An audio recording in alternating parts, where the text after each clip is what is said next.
I got the juice. Still got the juice, Jacina 11. Yeah, then we got Brooklyn. I can hype for Brooklyn to build no shame to anybody else. You know, we're showing ourselves Brooklyn thing. Like, it's all Brooklyn, especially a Brooklyn female thing. You just gotta get it to get it. It's the energy. It's Babie Jackson. Yes, in the building, in the blood. What it is. It is what it is. It's not what it's not. I'm here and I'm alive. Yo, alive. Again, I must say, the energy you came in with, thank you, gave us a little piece on what you're going through right now. We're going to get into that. I mean, 9 years old, with your uncle in the basement, all this is going on. I can't even imagine that. I'm the only female, too. They never let no girls in the basement. About it, because you embodied that and you're here with it, and I'm loving it. So let's talk about it. That was pretty much the foundation. My uncle Rule, him and his friends, big in hip hop, Wu-Tang, KRS-One. I'm not even gonna go down the list. So it started because I would sneak in the basement and just hit a boombox, and I would just hear them start rapping, and they'll go person after person. A few known battle rappers done even been in my grandmother's basement. And then one day I got caught, and I thought I was in trouble. And he was like, nah, calm down. And ever since then, I just love music after that. Just seeing how everybody would just pick up after the next rapping. It just created the platform of like my love for hip hop and rap, like rap. Specifically. You wanted to be a dancer. Yeah, so when I started, Missy Elliott is that's my girl. And that love Missy. The sound you get. That's what I had to do. Oh, my God. So my mom comes from a dance background, and African dance, tap, ballet, all sorts, but heavy on hip hop and African culture. Yes. So growing up, I have, growing up in a household, it was me and 5 sisters. My mom got 6 girls. We would just go in the living room. She would call us in the living room. Superhero. Great superhero, like Superwoman in the flesh. And she would just put on songs. And then in due time, I started to be the one to just keep dancing. And dancing in the house led to dancing at the block parties. And dancing at the block parties led to dancing at school stuff. Then led to dancing, trying to do backup auditions for Missy Elliott. And I did actually get through one time, but I got injured in basketball. So it just, dancing became a way like of expressing myself. Growing up with a lot of siblings and stuff like that, you know, we got to share mom. And my mom is a single mother, so we had to share her. So I had moments where I was just like, okay, it ain't my time, what I'm gonna do? But I'm so active. So I started dancing, and my inspiration with Missy Elliott and Busta Rhymes played a very big part in that, because all of their videos were dancing. So if you would have asked me at the age of 10 where I thought I was gonna be today, I'd have told you backup dancing. I was gonna be a professional hip hop backup dancer. That's just what I thought. I'm dancing now. Yeah, now I'm in the front dancing, in the front rap. But yeah, this is where it all started. Like I pop, lock, drop before all of this. Oh, I get crazy. Okay? No, your presence, the performance, she had it all from the leaning on the walls. I said, all right, I'm very inefficient. She's not been here, but she knew all the angles. She knew when and when not. It's like when I step in a room, I just let my energy do its thing. Like I try not to, God controls it, so I let him take the lead. And in rooms like this, with the mental I got, I just be like, let my energy do the talking for me. Like I just came and I just felt it. And thank you guys for making this an open space. Like now, okay, you were gonna say you went from dancing, you took it to rap, but like how? Dance is something we do with our feet. So how do we do? You know, we gain it in with hanging. So it's okay. So the first time I ever got interested in rap was a rap battle. It was Remy Ma versus Lady Luck. That was the first like female serious rap I seen. That wasn't like Lauryn Hill. You're saying it all right. And you know, like Lauryn Hill and them had a different styles, right? And I listened to them, but like my favorite out of that was MC Lyte. I'm a rough chick. Come on. So then when I was in the basement one day and they put on a rap battle, Smack, Remy Ma versus Lady Luck. If you know, you know. It was that day that I said, to see them going back and forth, I want that. I like that. So I started working on my pen game at between around like 10 to like 13. When I came into high school, I went to BCAM, Brooklyn Community Arts and Media. Let's go. I'm a teacher. Great school, love that. So that school was an amazing school.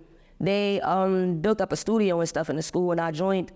Again, I came from watching ciphers. So these kids is rap battling at lunch and stuff, and you know, one thing led to another, and I just started rapping with people. And then spent a little bit of time in the streets, wound up at another school, and that school like created like a real studio for kids to stay in school.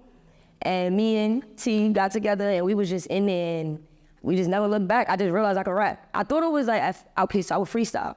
I got into writing. I started out just freestyling. We'll put on a beat and I'd be like, throw me a topic. To me, it's harder. Yeah, and it actually is. Take your time with a pen, you know what I'm saying? So when you're Just I tell people right at the mind. it's different. So it's like they would just give me topics and words, and I just be going and going. And that started to tap in with my personality. I realized like, okay, I don't just rap about like your typical stuff. I can rap about anything.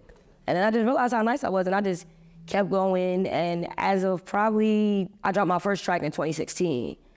Video, paid for the song, studio session, all of that. And the response, it was actually kind of a bucket list song. It was called Side Nigga. So I just wanted to do a song. I just wanted to do a song. And I put it out there, and the response I got, everybody was like, yo, this is hard. And I don't think I ever looked back. I think I just been on rapping and music ever since. Like telling my story. And I like poetry as well. So that it just all came back full circle of like, yeah, you should do this. Like, you nice at it. Like, So what you dropped today? What's the name of that? so the name of that song is Lil Brooklyn Dyke. Emphasis on the word dyke. A lot of people use the word negatively. Yes. For me, I tell people dyke is more of a personality trait. Like, you know, I get cute sometimes too, and I be on my cute shit, but then when I'm in my dyke shit, like, it's not one of those like labels. It's not a label for me. And I always tell people that, because people be like, oh my God, how could you use that word? People like literally antennas go up like, can we be saying this word? And I'm like, for me, I don't get offended, because it's like, it's a personality thing for me. When I'm in just now, that's my dyke shit. Like, yeah, That's such a beautiful way to put it, is I feel like we give the power to people to offend us. yeah, and I don't get offended by that word. I tell people that you can't offend me. I've had people try to use it in like a derogatory term. About you. Yeah, it's like, you got your own issues. If you feel like you gonna call me a dyke and I'm gonna be like, I don't care. Like, it's a personality trait. I be on dyke shit. Like, a dyke to me, long live my mother, is a different individual that kills everything. My mother helped me with that word. Wow. Like, it's just a different individual that kills anything. And whether I would have walked in here today with a wig and a two-piece, I was gonna kill this shit. So yes, I'm a dyke. But the name of the song is Lil Brooklyn Dyke. I love it. Thank you. LGBTQ. We outside. We're here for all of that.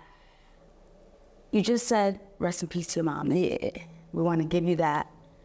I can't imagine being in your position, but the light, my love, you came in here with, the light she performed, the way she's here talking about her, just get goosebumps, yo. We just, Yeah, I got goosebumps over here. you're here, and she's proud. Thank you. We always say that timing is key. She is I the always say timing is key. She knew. God, yeah, you got it. And that's what I tell people. Like, it's only been about a month, and I tell anybody, this is probably the hardest thing I've ever had to face in my life. Like, my mother wasn't a not active mother. My mother was very active. She's been at all my video shoots. She come to see me perform. In the middle of, she passed the cancer. So in the middle, like, year 2 of her cancer journey, middle of COVID, I had a performance, my first performance in New York. She surprised me and came. And people around knew, but I didn't know. I'm just standing there and they like, hey, yo. Then I get to the door and I'm like, so I tell people, like, the energy I just came in here with is God and my mom. Like, losing my mother made me realize, like, how important God is, and having God a part of your life is with every and anything you do. Like I said, my mother wasn't not an active mother. Like, if she was here today, she'd been on the phone with me when I first got in here.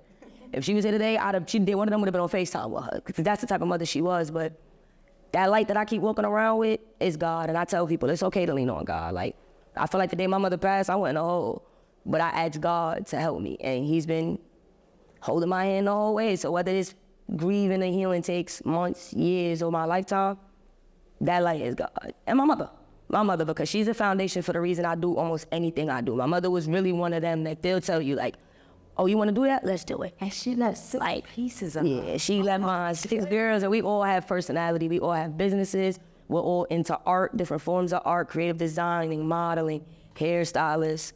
One of my sisters is an actress. Like, we all are into art. So we gonna make sure that Mama Taj legacy live on. You gonna see me and my sisters everywhere. God bless. Thank you. Okay, when you hear the term "still got the juice," what comes to mind? When I hear the term "still got the juice," what comes to mind? You want me to be honest? Honest. New York City. And the reason I say that, hear me out, I'm gonna ruffle some feathers. We are not just the pioneers. Nobody gonna do for music what New York does. No matter where music goes, New York is always gonna have the juice. This is what we do. So anytime somebody say anything about, like, oh yeah, who got the juice or something, New York. Like, you know, your city may be popping right now. Like, I told you. But New Yorkers who's always gonna forever have the juice. And you can't really name I can't talk about people's personal lives, but you can't name too many artists that came out of New York that didn't slap, especially females. Oh, okay. New York City has the best female artists. So, still got the juice? New York City. And Babie Jackson. Babie Jackson, remember the name. Yo, you're here. Oh, And about to dry it, baby. So I'm about to, I took about 2 years off of music. I wanted to work on my mental. I see what the industry is, so I had to make sure I was mentally prepared. It's key. And I wanted to perfect my craft. I've been rapping since I was younger. I started out with the Remy Ma era. So my bars and my delivery and stuff was a little old school in the beginning. I was putting songs out, doing features to old school. And people was liking it, but the radio and the they was just like, we need to be able to.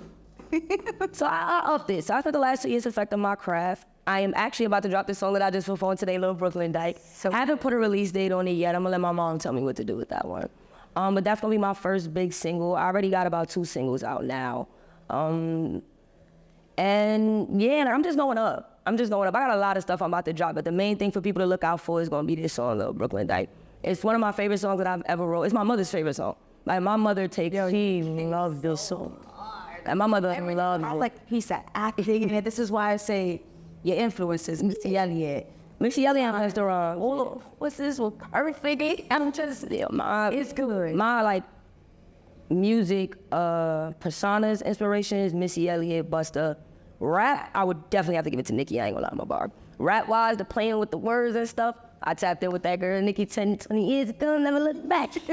But it's like, yeah, so I'm about to drop a lot. I'm a very surprisable person. I don't like telling people what I'm gonna drop. I like to just throw stuff at people, because it be having people like, what's she doing? What's going on? And then boom. Time for choice. Yeah, I'm on my own time. Literally, I let God tell me what to do.